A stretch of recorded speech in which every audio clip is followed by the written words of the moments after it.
Blue? Bilewater is a wonderful area with awful hazards, insane bench jokes, and one of the most annoying bosses ever. What can be better than Bilewater? Well, Bilewater, but with restrictions. This time I'm gonna tell you about how to navigate through the whole of Bilewater with a single ability, Clean Grip. You enter Bilewater from Sinner's Road, and you can actually get to the Bileway while being completely itemless, thanks to all those flies, because in my opinion they are some of the best flying enemies in the game. They are very predictable, have a lot of HP, so you can pogo them a lot, or get a lot of silk from them to heal. Man, this game allows you to do so much unintended stuff, but I'll show you more of that some other time. Getting to the Belway is definitely nice, you can even enter Mist from here, but our goal today is defeating Growl, or more importantly getting to him. Can we do it with Clean Grip alone? No, because of this wall, which is too high to reach. This whole room does not have our lovely flies in it, so no luck. But there are several other ways. Introducing Voltpogos, the best trick in the game. It allows you to actually cut across the gap and get to the wall. Immediately after that we again get a gap that is too big and we're gonna use Beast Boost, our second main trick for today, since we don't have dash or float. So I guess the full name of this challenge would be traversing Bilewater with Clean Grip, Voltpogos and Beast Boost. But why specifically those? Why can't I use other non-abilities? Well, because this is the exact challenge I was facing when I played Randomizer. In this run I got all 4 requirements for those skips pretty early and gave myself Clean Grip when I was completely out of options.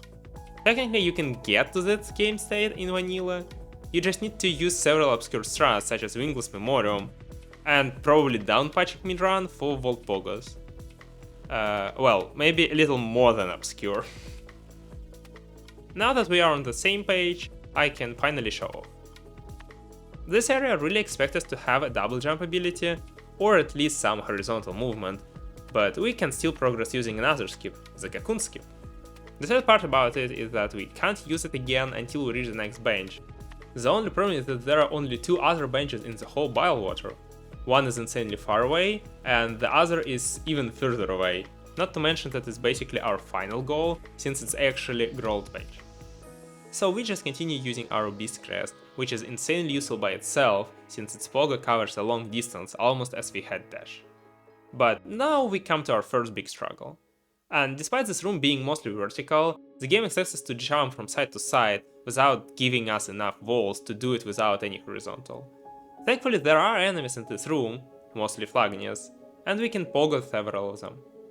But there are segments without them, so we need to Beast Boost.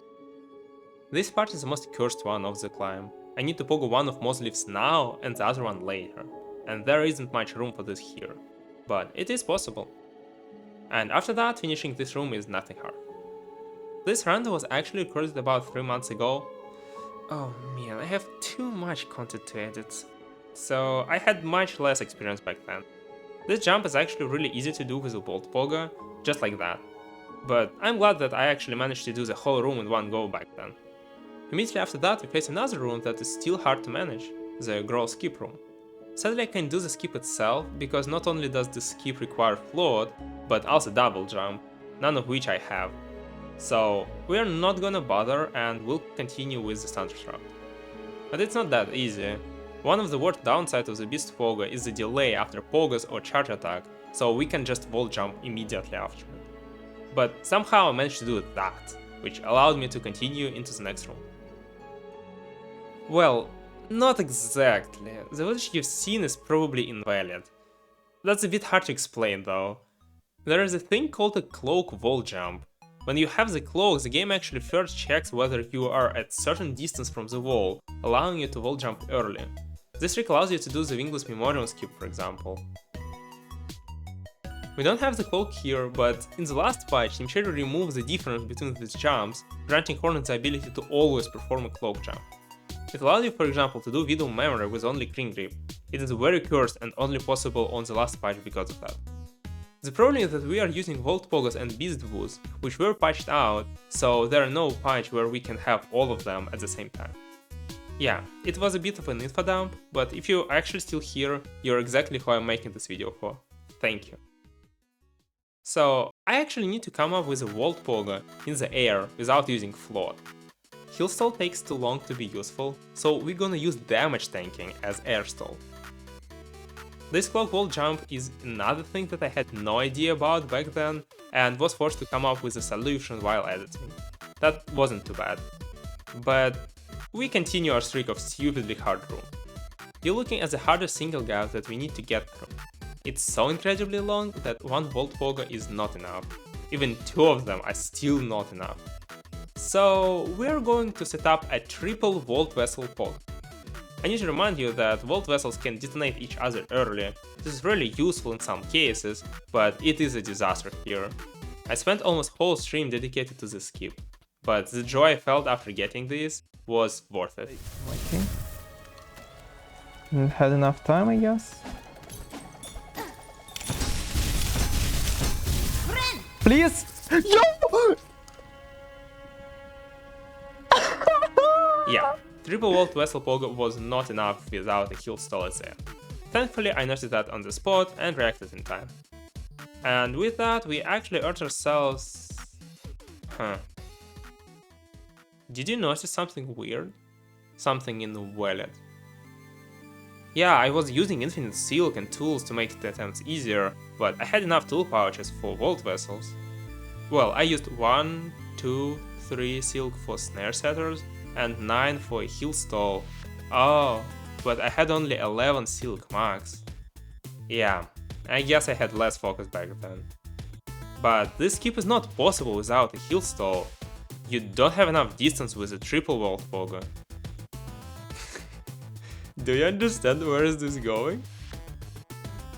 Yeah, it just means that we need a quadruple Voltpogo. There isn't enough time to throw 4 vessels before the first one detonates though, so we need to throw the 4th one when we are already doing snare setters. Just like that? Yeah, it's RTA and it's beautiful. And with that we actually earned ourselves a bench after slowly but steadily moving across Bilewater. This bench allows us to restock our Volt Vessels and... oh. Yeah, that's a problem. Actually, any water as well as Mug Water is our worst enemy. You can't charge an attack in it, and Volt Vessels dropped into it immediately detonate. So I was forced to throw them from far away for Voltpogo to get around this, and perform another Beast Boost to get up. Well, actually you don't need any of that. You can just jump out of the water. I guess I didn't succeed in doing that in a short amount of time and came up with some convoluted strategy instead, but yeah. The second jump can be done itemless as well, but it almost frame perfect this way. But you can do it much easier with other tricks we have. Okay, now we can easily prog... Oh, this jump is too high for Beast Boost, and Voltpogos can't help us here. Again. So, as soon as we get our bench, we are forced to use our Cocoon skip again. For that we actually need this stupid enemy to appear. The Cocoon itself is nothing special though.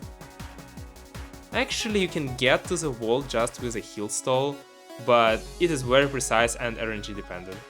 So I didn't notice it back then. And guess what? It still isn't the end. This is another huge room and we need to get to the top of it. But to save our day, our beloved flies have come back.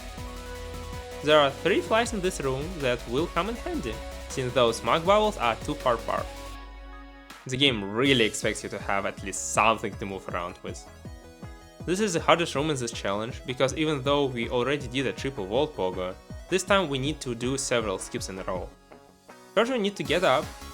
The wall on the right doesn't help us here, but all we need to do is pogo a single fly 3 times. Nothing hard. But then we still need the fly's help, because the beast's pogo has too short a reach. And we need the fly to carry us all the way to the wall without dying. So yeah, you can probably tell that it took a while to get through. And after that, a simple heal stall allows us to reach the last bubble and finally get over the room. I actually didn't do the whole room in one go back then, because of how hard the second part is. But now I've realized that a simple damage tank is enough to do this part pretty easily. So with this new strat I now have a full room completion. After that, all we need to do is skill grow, I was actually too tired at the time to finish, so I gave up, came back in the next stream, redid all the skips, and finished scroll. Yeah, no logic randomizer is too much fun. And for all of that, we got nothing. But it was fun, and that's what matters. This whole round had a lot more to talk about, so I'll be doing more videos about it, as usual. So stay tuned if you don't want to miss them. Join me on Twitch or Discord for more. Hope you're having a good time, and bye!